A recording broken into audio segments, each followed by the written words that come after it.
Good day, ladies and gentlemen of the internet, mostly gentlemen. So today's lower squatting. So I'm kind of I'm back to trying to do more heavy like compounds.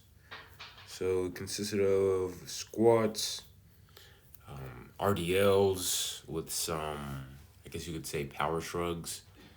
Then I did calf raises and leg raises at the end. Very simple. My lower body days don't take that long. There's no reason why they should take that long because it's just really simple exercises that cover like most of my bases or almost all of my bases. And one thing about the squat is that form technique. My technique, I think I might have been doing a low bar squat the entire time. So this time I was trying to do high bar. So that way I can have it resting more on my upper traps instead of like my rear delts. And it was very interesting. I think I noticed that I did a lot better at keeping up my torso, but it just felt so weird trying to keep it in that rack position. I might, I might have, not I might have, but I might not have, I guess, big enough traps maybe. So that's why I kind of did shrugs in order to, just get my traps working so then in due time that they can become bigger and that my traps can be they can form more of a shelf for the bar when I'm doing some squats. And I'd say my overall goal is to do about 315. No, I want to do 315 for 5 reps. Right now I guess my 5 rep max, as you'll see in a second, will be 235. So I did 225 first because before, I was doing daily full body. I was, of course, squatting like, every day. I was doing just hundreds of reps every day. And it was interesting to see that, like, I still, I guess, gained strength. I mean, I probably could have, like, gained more strength if I had just purely specified with the back squat. But again, it was just interesting to see like, okay, I can still do more. Like before, I was doing 225 for I think 6 reps, or 5 reps. Now I was doing it for 6 reps, and I was able to do 235 for 5 reps. So now that's it's still a good ways from 315, but for 5 reps. But I want to reach there soon, and I will also want to do three plates for my weighted dip and my weighted chin up. And so when it comes to 3 plates, it's not like how a bar, like with a barbell, like how one plate on the barbell is 135 or how 2 plates on the barbell is 225. When it comes to weighted calisthenics, 3 plates is like 135. So, or 2 plates is 90 pounds and one plate is 45 pounds, basically. And I want to do 3 plates. So 3 plates on the squat, 3 plates on the dip, and 3 plates on the chin up, all for about 5 reps. And hopefully at some point I get those goals. I'll just have to kind of see where my current way of training takes me. When it comes to the way I currently train, it's just kind of like I do the main exercise, the main lift for 3 reps of five. No, for 3 sets of 5 reps, and everything else after that will kind of be for 2 sets, and it will kind of work the other muscles that are used. So example, hopefully the videos come out in a timely manner and that this video doesn't come out before certain videos. But my workout before this one, I did weighted dips. And so basically everything after those 3 sets of weighted dips, I would train the shoulders, the triceps, the chest, any muscle that is involved with the dip so I can, strengthen those muscles and the tendons in order to become better and stronger at doing the dip. Same thing with chin-ups.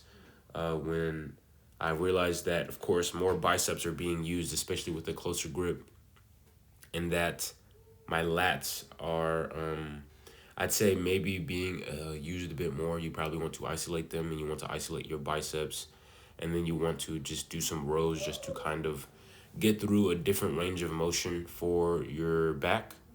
And some probably like some hammer curls just because of like tendons and things like that. So doing, any other movements I can in order to allow those muscles and tendons to develop properly so I can, better do the movement that I'm trying to train for. With me trying to change up my squatting form, like I said earlier, I did notice me being able to stay more upright in the squatting position. I did have on Converses. I know that Converses kind of elevate your feet a little bit. They're not exactly a flat sole shoe. So maybe that kind of helped. Maybe that kind of helped with my torso positioning. But I still want to try, just doing high bar squats. And one thing about it is like I really did feel my traps working. It was as if I was doing shrugs. I even felt some of my shoulders, like my rear delts. It was crazy. It was like as if I was holding in like the top position of a row or like a pull up with my with the bar on my back. So that's very interesting. It kind of shows like how I guess you could say maybe even like weak my upper back is when it comes to doing the high bar squat. Maybe it's because I'm just not used to doing the high bar squat since technically I've never did a high bar squat. Technically I was doing low bar every time. And I wanted to try doing high bar as well because I would always have issues where my wrist, my left wrist specifically in the forearm, it would cramp up because I guess my the bar was ending up being resting in my hand, so it probably caused my wrist to take more of the strain rather than the bar resting on my upper back like how it's supposed to. So and you can't really do that. You can't really do that when you are low bar squatting. And maybe because of my anthropometry, like how long my arms are, my wrists kind of end up over my shoulder when I have the bar going down lower. But when I keep my shoulders in tight from the high bar position, it kind of allows my traps in order to do most of the carrying whenever I am high bar squatting. So that probably helped a lot. I didn't feel any type of wrist pain or tension or any type of cramping in three of the sets. And when I did kind of feel something like I feel like okay, maybe my wrist is working a little too hard right now, I tried to kind of raise my traps as if I was almost doing a shrug, just to kind of build up more upper back tightness. So that's probably something I have to work on. Probably just making sure I really tighten and squeeze my back when I do the squat. Just so, I don't injure myself or just to make sure I can keep training. Another thing, so with the RDLs, like honestly, I'm very weak on them. 135 should be like baby food. I should be on like 150 something. But I never really trained my hamstrings that consistently, or just trained the RDL specifically that consistently. And that's most likely what kind of is leading to the major weakness in my hamstrings. I also notice that when I'm not doing any type of hinging movement, I get this weird kind of like tension in my glutes and in my hip, specifically on my left side. And I feel like that's caused because I'm not doing enough of hinging. I'm not working my posterior chain enough in order to keep that from happening. So it's like I have to do deadlifts or I have to do some type of like back extension or something like that. So my hamstrings and hips don't get that weird feeling. And at first I thought it was like maybe overuse due to me squatting every day, but that wasn't the case because I found that sometimes when I would just do a hip hinge and I would still squat, everything would be everything would be fine. I wouldn't have that weird tension. So I do need to do RDLs in order to make sure that I don't have that tightness because that could lead to an injury or even lead to cramping. I've also one thing is also like in the middle of the night I'll be cramping in my hamstring. So maybe because I'm not drinking enough water or again I'm not working that muscle enough so it can be strengthened. So it makes sense for me to make sure I efficiently work my hamstrings and try and get my strength levels back up into the 150s or so when it comes to the RDL. Also, as of me recording this and during this workout, I have school later today, man. And it's just crazy because it feels like I haven't been there in a while. Well, I haven't been there in a while, which is very interesting. It's very interesting that we were there for 2 months and then we had 2 whole months off. I don't know what the that situation is for. I guess because of like the holiday season, because of what Thanksgiving, Christmas, New Year's.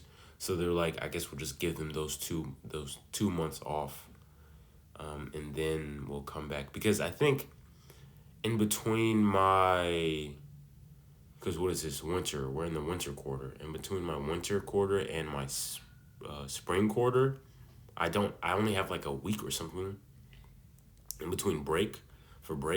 If I can't remember that correctly, I don't know. Sometimes they change dates all the time. Like I swear I didn't have to go back to school until January 14th. But now it's like January 8th.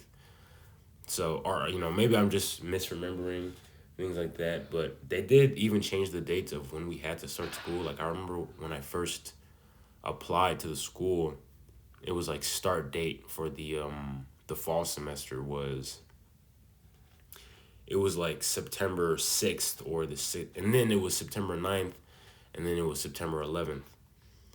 So, I don't know, hopefully that's not a sign that I made the wrong decision, but that's whatever. And I guess I'm just kind of mentioning school because I just remember last time how it kind of did become, in a way, and I guess you can say an interference when it came to my working out and my uploading schedule. I'd say it was kind of inconsistent, but I was experimenting with upload times just to see like the type of audience I can reach each time. But I feel like over the break, I've been able to kind of put everything together and really know what I'm doing. So I'm just kind of repeating what I just said in my last video, assuming that one is up before this video. And yeah, I just feel like, I probably got everything done. I probably got everything down packed. Now I just need to focus on my schoolwork and see how that's going to affect me, when I work out, how it's going to affect audios. Like, is every video I'm going to upload going to have like a voiceover? How long are my workouts going to be? Are they going to be like these short workouts that last like 10 minutes because I have to get back to doing an assignment? Or are they going to be like, just my regular usual workouts because, maybe I have time? But I feel like that just depends all on how I manage my schoolwork and whatnot, and just kind of assessing what type of assignments we need. I was just kind of looking over some assignments for other work. We have like projects, we have like group projects and stuff like that. So it might require me to have to be at the school for a lot longer than, however long I'm supposed to be there. So, I'll just have to see. This one might be a lot different from my last quarter. I feel like my last quarter might be more busier than this quarter, but I'll just have to see. I don't know what entails. School only started today, and I still haven't gotten there yet because my first class hasn't started yet. But just hopefully, I hope it's chill, or maybe not chill. I just hope I can manage my productivity well, basically. Also, yes, I did have a 25-pound plate in between my legs when I was doing calf raises. That was something I used to do. I used to put weight plates in between my legs. I would have a dip belt, and I found it was a good way to kind of do you know have like less reps to do when it comes to calf raises without needing to have like a calf raise machine or putting like a heavy easy curl bar on your legs and then doing calf raises that way, so you don't have to carry around like a big, like, not big but heavy easy bar curl. Yeah, that's about it. you know I got school. His videos are uploading slow. I ordered a Ethernet cable, so hopefully when I connect it, that is going to allow for videos to upload much faster. So yeah, see you guys in the next video. Hope you guys enjoyed it. Blah blah blah. Watch my other videos and stuff like that. See you guys in the next one.